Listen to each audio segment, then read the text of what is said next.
Yeah, again, we're in year 3 of the build, so Right.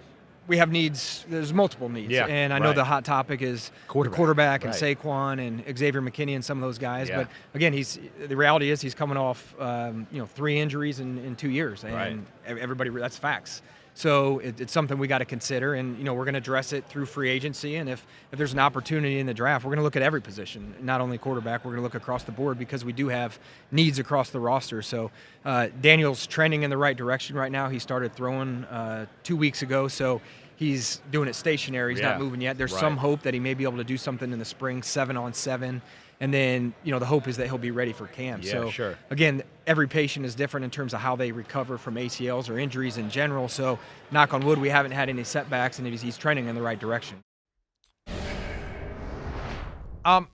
That all comes at a time when there is kind of a sense that the Giants wish they hadn't given him the contract they gave him last year. Rich Eisen said that one of the things he heard at the Combine was that the 2 words that come up when you talk about Daniel Jones, buyer's remorse, that the Giants do regret it. And if they had to do it all over again, they wouldn't. Now, it was a 2-year deal, and it fell right into that category of what we talked about at the top of the show, where the initial reports painted a picture that the real details didn't justify.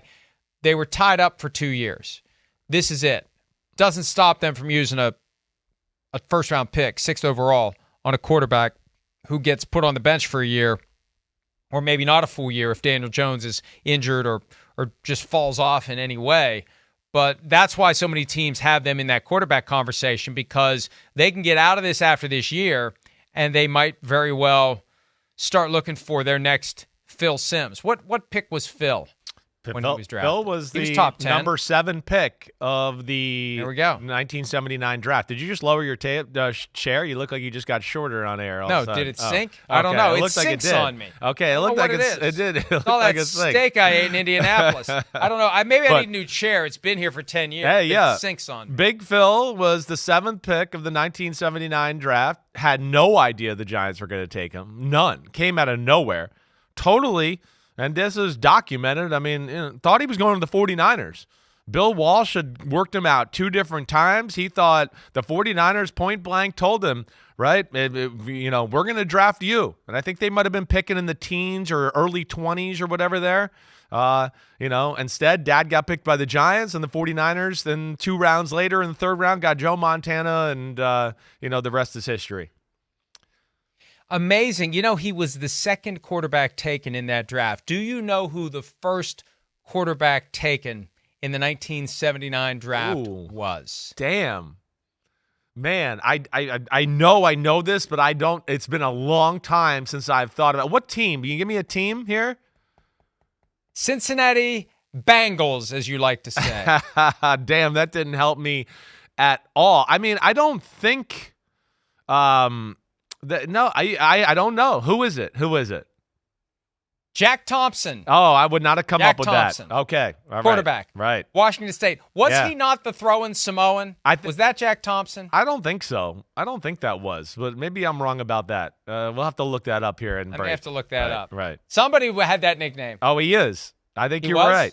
He was the throwing Samoan. How about that? Dan Hampton was taken 1 pick after Jack Thompson. Right. Then came Jerry Butler. Then came Barry Krause, then came Phil Simms, followed by a future teammate. I didn't know they were drafted back-to-back. Otis Anderson? Otis Anderson was taken right after Phil? Yeah, Cardinals, right. How about that? Yep, I did, yeah. In the middle of the 1986 season, they traded for him. And, of course, that came in handy as the 80s continued, and he got into 89 and 90 where he became a bell cow running back, freak in nature running back, right? Definitely, like one of the all-time greats that we forget about at times in Otis Anderson. But yeah, Hampton, a Hall of Famer. Yeah. Kellen Winslow, 13th overall Hall of Famer, and then Right. all the way down to pick number 82. The guy the 49ers did take that year, Joe Montana. Yeah, pretty 3rd damn round. good. But yeah, hey, listen, back to the Daniel Jones thing there, Mike. I mean, hey, it was a tough spot for them last year. I know last year wasn't a great year by Daniel Jones, to start the year. But let's be serious too. What was great about the Giants? Again, this is where like the conversation going to who are the weapons on the Giants? Is the O-line going to be any better? Guess what? It wasn't any good when he was playing. Like, that's where I just don't understand some of the talk around him at times. I don't, let alone, as we discussed during the time, and this is, again, context matters, their first 7 games were as tough as anybody in football. They had one of the hardest schedules there was, right? He was awesome the year before. They went to the playoffs. I mean, he carried the team in a lot of ways, in a lot of games, and carried them when they weren't doing that well to kind of buy them time to get their feet underneath them, right? So I don't know if he's a superstar, but I understand him giving them the contract that they did, right? It's not egregiously bad, the contract, right?